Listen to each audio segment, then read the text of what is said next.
Hoy vamos a hablar del trastorno de síntomas somáticos. Anteriormente, en la versión DSM-4, este trastorno se encontraba como trastorno de hipocondria o incluso podíamos encontrarlo como trastorno de conversión. Sin embargo, ya en la versión actual del DSM-5 se puede encontrar así como trastorno de síntomas somáticos. Bueno, ¿a qué hace referencia este trastorno? Este trastorno hace referencia a una ansiedad exacerbada, a problemas relacionados con síntomas que en realidad no existen sobre alguna enfermedad, que puede ser asociado a una enfermedad que la persona quizás ya tuvo o a una enfermedad que tal vez nunca ha tenido. Y bueno, esto lo que va a generar es diversos síntomas como ansiedad, estrés, pero además vamos a ver cómo lo podemos localizar. Bueno, de acuerdo al DSM-5, los criterios son los siguientes. Tenemos en el punto A que es uno o más síntomas de los que se van a presentar a continuación y que tienen que ver con ya un malestar psicológico, una molestia, un malestar, pero significativo. Clínicamente hablando, ya es una molestia significativa que puede causar daño o afectación en diversas áreas de la vida del sujeto, en la familiar, en la social, en la académica o en la laboral. Ya es un daño que causa malestar significativo. Bueno, después nos dice el manual estadístico que en el punto B ya se relaciona a pensamientos, sentimientos o comportamientos. ¿Qué quiere decir esto? Que la persona va a estar pensando constantemente en que si tiene una enfermedad, en que, por ejemplo, si le duele el estómago, va a pensar que quizás ya tiene cáncer o que quizás está muy enfermo, que quizás es algo muy grave. Y bueno, luego se dan los sentimientos. Empieza a sentir angustia, empieza a sentir estrés, empieza a preocuparse, o quizás pueda empezar a sentir incluso hasta depresión porque puede pensar que va a morir, que es algo muy grave. Bueno, y después los comportamientos.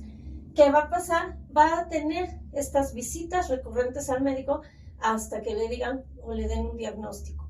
Bueno, y después nos dice que esto va a ser exacerbado, esto va a ser un problema excesivo relacionado con los síntomas que en realidad son somáticos, que no necesariamente se asocian a una enfermedad como tal. ¿Qué quiere decir? Que quizás ni siquiera tenga una enfermedad así, pero la persona lo está somatizando, está experimentando estos síntomas, pero no relacionados a la enfermedad, lo cual nos indica que en realidad en este trastorno lo grave no es la enfermedad que pudiera tener la persona, sino los síntomas que ella cree que está manifestando de esa enfermedad que a veces puede existir o no existir. Bueno, y nos habla que, esto se relaciona con la salud. Siempre va a considerar que hay un problema de salud que puede ser grave, lo asocia a algo grave. Tenemos que estos son los síntomas que puede presentar. Recordemos que con la presencia de uno ya estamos hablando del trastorno. Y nos habla de pensamientos desproporcionados, de la gravedad de los síntomas. Como decíamos hace rato, puede tener un dolor de estómago y la persona puede pensar que es cáncer, que se va a morir, que es algo grave, que nadie la va a curar, que ya tal vez está muriendo o en etapa terminal y tal vez ni siquiera sea así. El punto número 2 nos habla del grado de ansiedad. Esto va a producir un grado de ansiedad elevado. Siempre por la salud, se va a estar preocupando por la salud. Hay casos donde cualquier cosa que la persona note en su cuerpo, diferente o situaciones que observe, lo va a asociar a una enfermedad y siempre va a estar pensando que tiene que ver con su salud.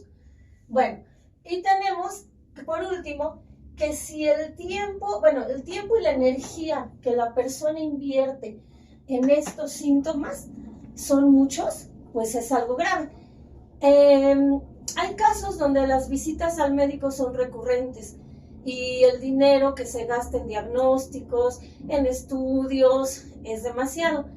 A veces la persona puede visitar varios médicos para que le den un diagnóstico, para que le digan qué es lo que tiene, aun cuando los médicos ya le hayan dicho que no es nada, que no tiene nada, o que es una simple gastritis por el dolor de estómago. La persona va a buscar más opiniones hasta desgastarse económicamente y llegar a invertir mucho tiempo en estas visitas.